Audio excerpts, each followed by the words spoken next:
What is up, YouTube? It's your boy Vince Rashad, aka the Truth Terrorist 2. Here to drop a little bomb on you. I'm gonna call this video the myth of the Ferguson effect. Ever since I guess you can start at Eric Gardner and Mike Brown, the killing of Mike Brown. I guess that's what you can say. George Soros decided to put together the Black Lives Matter movement. After unfair police killings of usually black men, these guys come out and protest and whatnot, and they're now labeling Black Lives Matter a terrorist organization. And there's been something that's been going on since the Mike Brown killing specifically that they refer to as the Ferguson effect. And what they claim is that the Black Lives Matter movement makes, it ends up, quote unquote, tying the hands of law enforcement, and not just that, but demonizing law enforcement. And they claim that once law enforcement is demonized and they have their hands tied up, I remember even looking at an interview on, I think it was CNN, where they were interviewing these police officers from Ferguson. They were these white police officers. They had their faces blacked out, and they used something to cover up their voice. And, it had that little squeaky voice or whatever.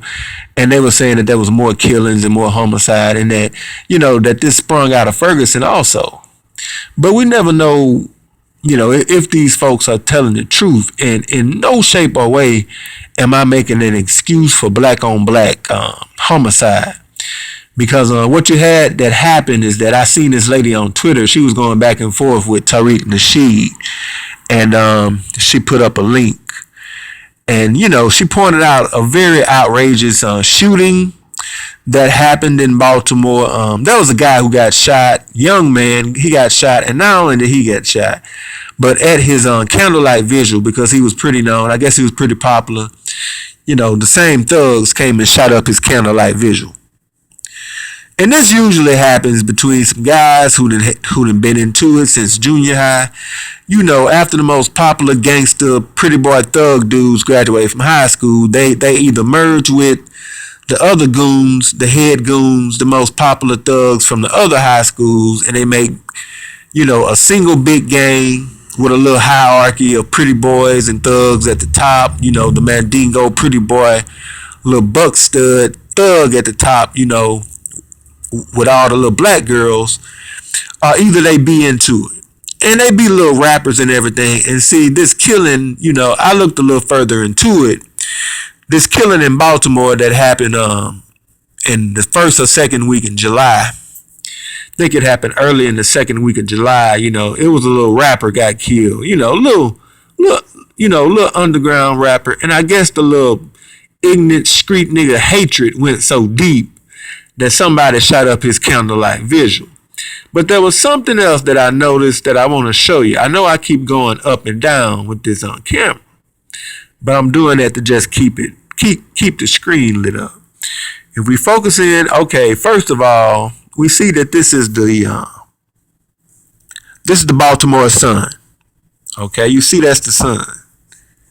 You make sure you see it.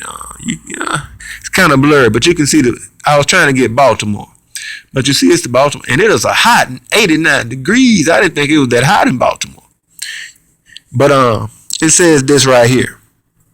If you look down there to the numbers, it says a total of 344 people were killed in Baltimore last year.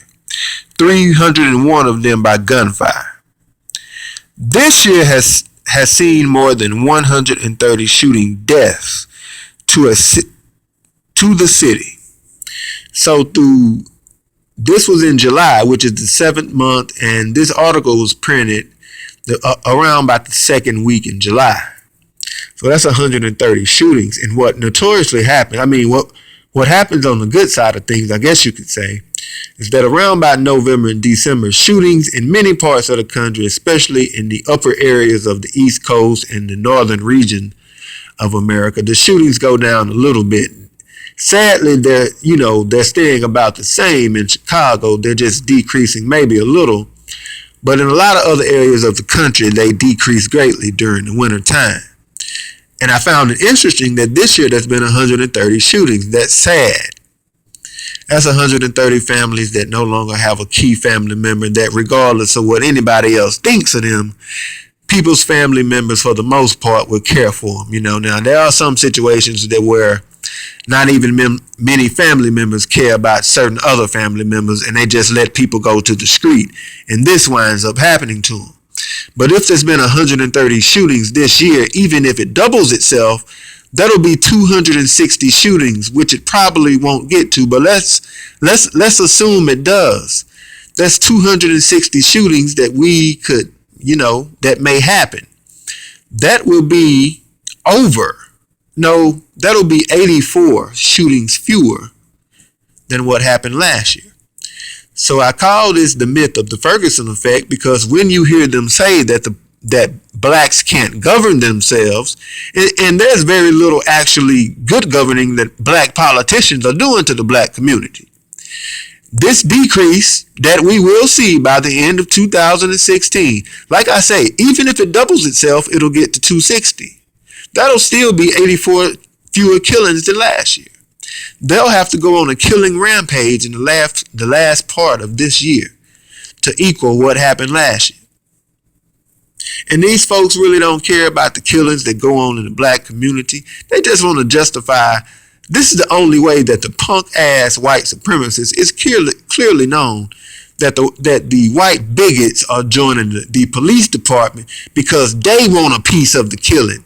And probably the reason because it's lower is because the lower number of shootings that you have probably represents the number of black men and women who are not being killed by police who are up late at night dressed up as cops, or either who are basically directing other white supremacists who are potentially riding around black neighborhoods killing black folk and probably being escorted out of the black community at night by their white supremacist friends.